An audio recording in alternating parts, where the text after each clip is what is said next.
Año 1922, mes de octubre, día 29. Ese día varios grupos de personas que portaban una característica camisa negra, asediaron a la histórica capital italiana ordenando la instauración de un nuevo régimen. Toda esta masa de ciudadanos seguía las ideas de un solo hombre, un hombre que ya era bastante conocido en Italia en aquel momento. Y por si no sabes de quién estoy hablando, pues estoy hablando de Benito Mussolini. Hoy analizaremos el ascenso al poder del fascismo en Italia y especialmente sobre su acontecimiento final, la marcha sobre Roma. Así que sean bienvenidos nuevamente a la historia incensurable. Sin más relleno, empecemos de una vez.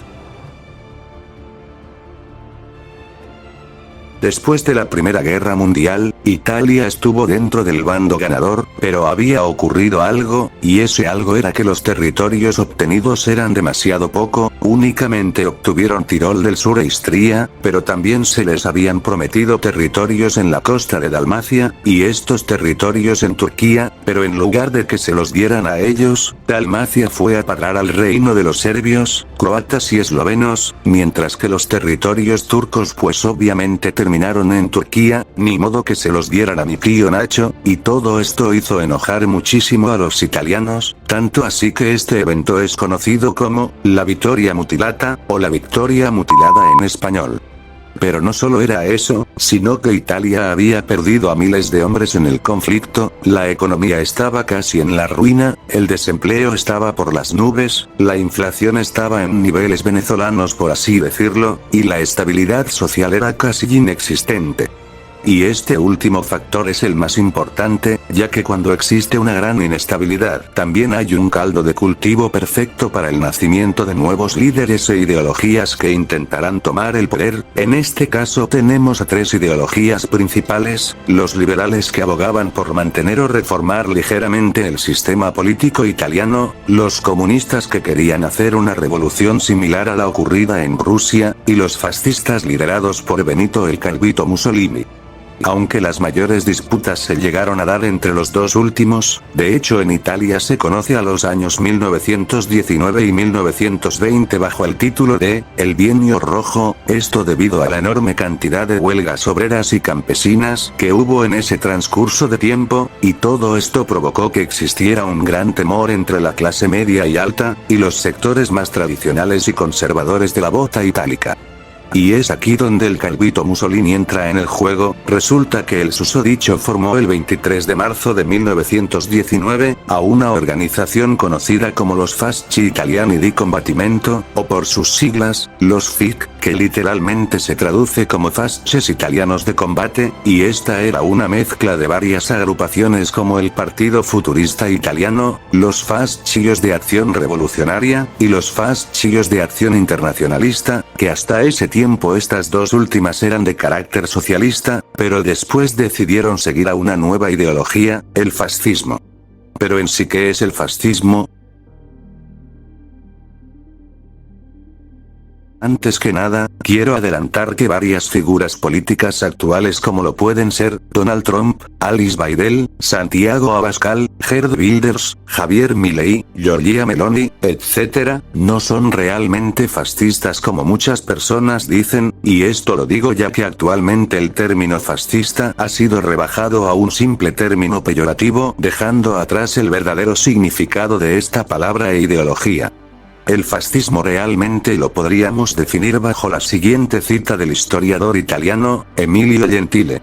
El fascismo es un fenómeno político moderno, nacionalista y revolucionario, antiliberal y antimarxista, organizado en un partido milicia, con una concepción totalitaria de la política y del Estado, con una ideología activista y antiteórica, de fundamento mítico, viril y antihedonista, sacralizada como religión laica que afirma la primacía absoluta de la nación, concebida como una comunidad orgánica, étnicamente homogénea y jerárquicamente organizada en un Estado corporativo, con una vocación belicista orientada a la grandeza, el poder y la conquista, con el fin de instaurar un nuevo orden y una nueva civilización.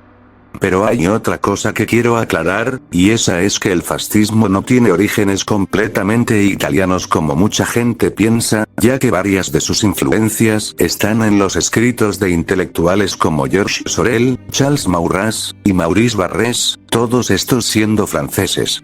Así que ahora que ya sabemos qué es el fascismo, podemos continuar. Si te está gustando este video, no olvides suscribirte, darle like, y activar la campanita de notificaciones. Continuemos. Primero empecemos con qué significa la palabra fasci. Esta palabra no tiene una traducción literal al español, pero podríamos irnos a su etimología, la cual proviene del latín, específicamente de la palabra fasces, la cual se refería a un as formado por varias varas de madera atadas en forma cilíndrica, y una gran hacha que sobresalía por uno de sus costados, siendo utilizado como un símbolo de poder en la antigua Roma.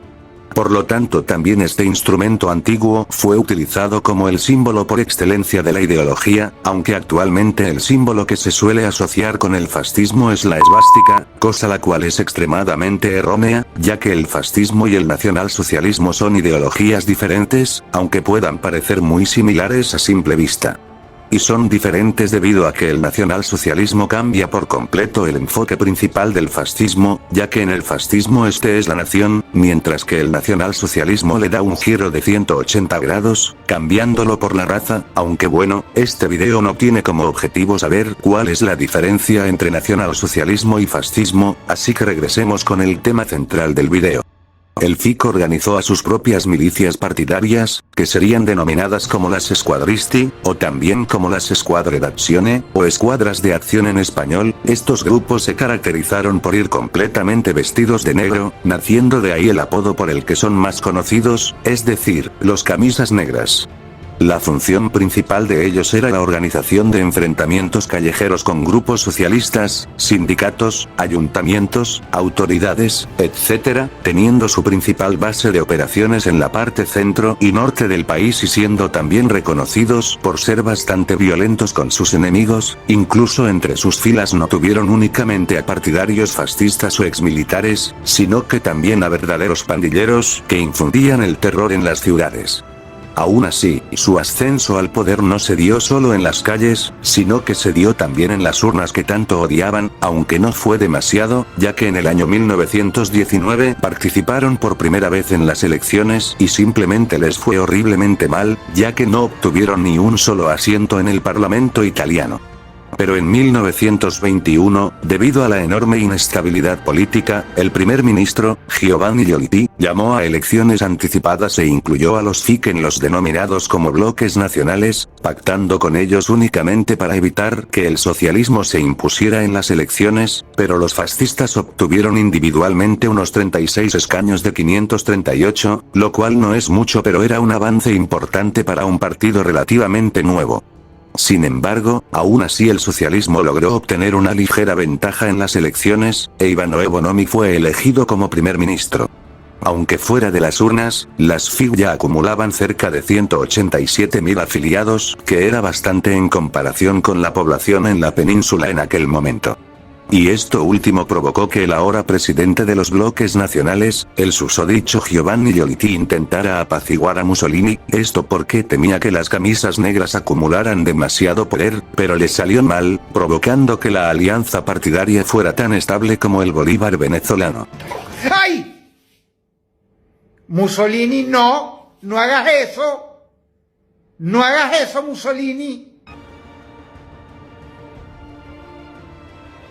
El 9 de noviembre de 1921, los FIC se transformaron oficialmente en el ahora denominado como Partido Nacional Fascista. Pero no es hasta el año 1922, que ahora sí Italia comenzaría a tambalear mucho más de lo que ya lo estaba haciendo. En febrero, el gobierno del socialista Bonomi se fue al traste, por lo que fue reemplazado por el liberal Luigi Facta, pero para ese año Italia ya estaba hecha un campo de batalla, ya que los camisas negras se hicieron con el control de varias zonas, y pues como vimos, no es como que se hicieran con el control de estas dando abrazos y no balazos, o mejor dicho palizas. Y como respuesta a ello varios grupos socialistas organizaron una huelga general en agosto, y los camisas negras se ofrecieron como voluntarios para romper la huelga. De hecho, gran parte del apoyo al fascismo provenía de algunos italianos, que veían que estos sí ponían orden en las calles, o básicamente hacían el trabajo que el gobierno no quería hacer. Así que viendo la situación, el ministro Facta ordenó al poeta Gabriele D'Annunzio, que organizara una gran manifestación patriótica el 4 de noviembre, con el objetivo de conmemorar el cuarto aniversario de la victoria italiana en la Gran Guerra, y esto se iba a hacer con tal de levantarle los ánimos a los ciudadanos, y así evitar una ya muy probable guerra civil. Este acontecimiento Mussolini lo vio como una gran oportunidad, por lo que comenzó a organizar a sus escuadras para darle la estocada final al Estado liberal. Iniciando todo el día 24 de octubre, cuando en la ciudad de Nápoles pronunció un discurso ante más de 40.000 camisas negras, en el que envió un ultimátum al gobierno, o se le daba el control de la administración o este tomaría a Roma con toda su horda de escuadristas. Al día siguiente, las cabecillas principales del partido fascista, Italo Balbo, Emilio de Bono, Michele Bianchi, y Cesare Maria de Becchi, fueron designados como comandantes para la elaboración de la Gran Marcha, mientras Mussolini observaría todo desde Milán, o básicamente Mussolini solo estaría haciendo lo que este meme muestra. Al mismo tiempo cerca de 30.000 escuadristas se dirigían en trenes o a pie con destino a la ciudad romana. Para el día 26, el ministro Facta fue notificado de la situación pero hizo caso omiso al anuncio, diciendo que era muy poco probable que los fascistas llegaran a dar un golpe tan fuerte, y vaya que se equivocó. Pero lo que sí pensaba Facta, era que estos presionarían para ser incluidos en el gobierno, aunque él solo estaría dispuesto a ceder a algunos ministerios. Sin embargo, ante la presión Facta tuvo que presentar su renuncia, aunque antes intentó declarar el estado de sitio en toda la ciudad. Y algo que se me está pasando comentar, era que Italia en ese momento era una monarquía parlamentaria, así que la pregunta aquí es, ¿dónde estaba el rey ante esta situación? Pues la respuesta era que el entonces monarca italiano, Víctor Manuel III, simplemente se negó a apoyar a su propio primer ministro, permitiendo que ocurriera la marcha y evitando de tal forma desplegar al ejército. Y al mismo tiempo, todo el sistema político italiano estaba en el completo caos, sin saber qué hacer ante la amenaza fascista. Sin embargo, la idea que se le ocurrió a varios ministros era permitir que la marcha ocurriese y darle el poder a Mussolini. Pero aquí hay un gran pero, ya que la idea era darle el poder pero lo tenía que compartir con el ex primer ministro, Antonio Salandra, y Mussolini sería relegado a un papel secundario. Y pues al autoproclamado duce no le gustó esa idea, ya que lo que él quería era el control absoluto de la bota itálica, amenazando con ahora sí entrar a Roma por la fuerza. Así que el rey Víctor Manuel III tuvo que ceder, ya que en caso de no aceptar la demanda fascista, lo más probable era que estallara una guerra civil. Y finalmente el 29 de octubre de 1922, il duce alcanzaría el poder en Italia, sin que nadie pudiera oponerse, ya que esta jugada era completamente legal bajo el sistema parlamentario italiano, comenzando así el período histórico más oscuro y controversial de la historia reciente de la península itálica. Además de que este régimen confirma mi teoría de que todos los calvos son malvados. Si te gustó este video, no olvides suscribirte, darle like, y activar la campanita de notificaciones para no perderte ningún video nuevo, y si quieres y tienes la posibilidad, puedes hacerte miembro del canal o dejarme un super gracias. Nos vemos en el siguiente video, hasta la próxima.